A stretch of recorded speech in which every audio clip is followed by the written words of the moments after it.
রাজশাহী নগরীতে স্তূপে পড়ে থাকা ককটেল নিয়ে খেলার সময় বিস্ফোরণে 2 শিশু আহত হয়েছে। সোমবার দুপুরে নগরীর টিকাপাড়া এলাকায় এই দুর্ঘটনার ঘটনা ঘটে।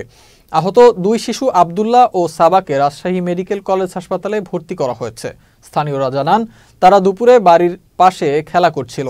এ সময় স্তূপের মধ্যে পড়ে থাকা কালো কৌটা সদৃশ বস্তু দেখে হাতে নিতে গেলে তা বিস্ফোরণ হয়। দুর্ঘটনার পর সেনাবাহিনীকে খবর দিলে সেনা ও বিজিবির সদস্যরা সেখান থেকে আরও ককটেল উদ্ধার করে।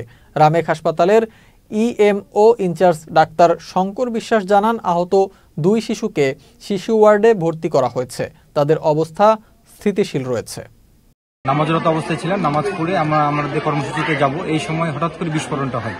বিস্ফোরণটা হওয়ার পরে আমাদেরকে পাশ থেকে বলে যে আপনারা একটু যে এখানে দেখেন একটা বিস্ফোরণ হয়েছে। আমরা এসে এখানে দেখি যে একটা বিস্ফোরণ হয়েছে এবং পাশে কয়েকটা আমরা বোমা শনাক্ত করি এবং আমরা সেনাবাহিনীদের যারা কর্মরত ছিল আমাদের এই অঞ্চলে তাদেরকে আমরা ইনফর্ম করি এবং তারা এসে এই জিনিসগুলো শনাক্ত করে। কোটায় তারা এখানে 2টা শিশু খেলে, তো 2টা শিশু এই কোটাটা নিয়ে এখানে খেলছিল। সেই অবস্থায় এটা ফেটে যায়, 2টা শিশু আহত হয়েছে, গুরুতরভাবে ভালোই আহত হয়েছে।